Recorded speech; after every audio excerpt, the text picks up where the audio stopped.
průběhu dějin se odehrálo mnoho zlomových událostí, které otřásly lidstvem a které se nedaly předvídat.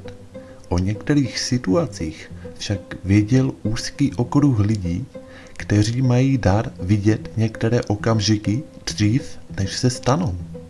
Které předpovědi proroků zásadních událostí, jež změnilo lidstvo, se vyplnily? Zde jsou 4 proroci a jejich vize.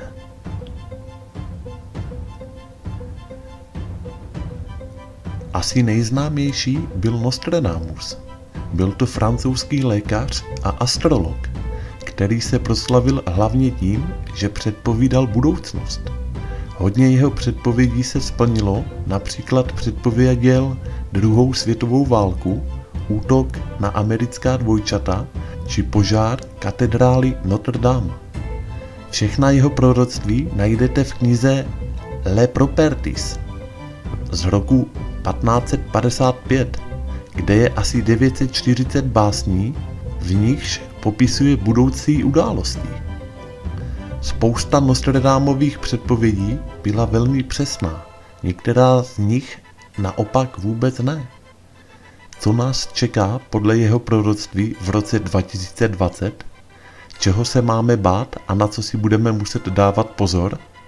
Podle jeho slov nás čeká opět rok plný strachu, utrpení, přírodních katastrof, válek, povodní a útoků. Ostatně tohle nás podle něj čeká dalších 26 let. Matka příroda nám dá pocítit svou ničivou sílu. Co nás podle Nostradama teda čeká? 3. světová válka. Nostradamus předpověděl velký válečný konflikt pro rok 2020, kdy dojde k velké ztrátě lidských životů a také k obrovským materiálním škodám. Mír se podle něj zrodí z popela a jen málo kdo ho ocení. Konflikt prý potrvá do roku 2025. Začátek 3. světové války však předpovídal už na rok 2017, což se naštěstí nesplnilo. Náboženský extremismus. 3. světová válka prý bude způsobena právě náboženským fundamentalismem v určitých částech světa. Bude docházet k nárůstu teroristických útoků, které vyvolají mezinárodní konflikt. Povodně a hurikány. Prorok předpovídal, že v roce 2020 uvidíme stoupání vod a kolaps pod nimi. V důsledku klimatických změn bude počet hurikánů stoupat, zvláště v USA. Některé evropské země zažijí v průběhu roku silné povodně. Změny klimatu. Nostradamus napsal: Král zbaví lesy stromů, obloha se otevře a pole budou spálena žárem. Tato predikce by mohla předvídat zničení amazonského deštného pralesa a zvýšené poškození ozonové vrstvy. Přestože letos pravděpodobně amazonský prales nebude zničen, změny klimatu nejsou nic vymyšleného, ba naopak. Severní a Jižní Korea se spojí v jeden stát. Nostradamus tedy neříká, jak by k němu mělo konkrétně dojít, ale je možné, že vlastně k žádnému spojení nedojde. Pouze se urovnají vztahy mezi zeměmi. Jsou jeho proroctví pravdivá? Jeho předpovědi jsou často děsivé, ale bohužel nemůžou fungovat jako varování, to proto, že v 16. století se pravopis jednotlivých slov měnil a některá slova tedy nelze přeložit zcela jasně. Je tedy pravděpodobné, že mohlo dojít ke změně původního významu. Spousta veršů v jeho knize je nepřesných a nezmiňuje v nich ani konkrétní časy. Hodně používal šifry a narážky, například mladý lev. Může být jakýkoliv mladý panovník, stejně tak lilie. Může znamenat Francii, ale i cokoliv jiného. To, že se tedy v něčem strefil, je spíše náhoda. Velmi často jsou totiž jeho proroctví pouze výsledkem bujné fantazie těch, které je veřejně prezentují.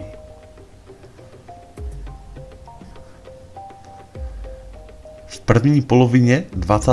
století žil spící prorok Edgar Cayce.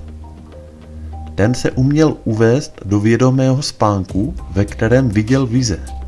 Předpověděl krach na burze a finanční krizi v roce 1929, druhou světovou válku, ve které se zmýlil v datu vypuknutí, a že vládnoucí systém na Zemi se zhroutí a poté dojde k sjednocení lidstva. Bude to však za cenu mnoho utrpení a zabere to dlouhý čas, ale dojde k tomu. Americký Nostradamus, jak byl někdy nazýván, předpověděl obrovská zemětřesení a pohyby zemské kůry. V budoucnosti by mělo dojít k odtržení západního pobřeží USA. Větší část Japonska se propadne do moře. Změny zaznamenaná i severní část Evropy. Předpověděl také rozsáhlé tání ledovců v Antarktidě a Arktidě, vzestup hladin světových oceánů a následné globální změny klimatu zeměkoule. Signálem předcházejícím těmto změnám by měla být zvýšená tektonická aktivita ve Středozemním moři a oblasti Etny. K prvnímu přepolování země podle něj došlo vlivem velké potopy před 12 000 lety. Ke druhému posunu však dojde ohněm. Radiace slunce i galaktických supervln, které proniknou Zemí, silné záření způsobí genetické změny všech buněk, chromozomů a lidstvo se během velmi silných frekvencí transformuje. Dojde k tomu doslova během jedné noci. Až lidé projdou transformací, přijde zlatá doba lidstva. Slavná americká jasnovidka Jane Dixonová varovala Johna Kennedyho před listopadem 1963, ale prezident tomu nepřikládal žádnou váhu.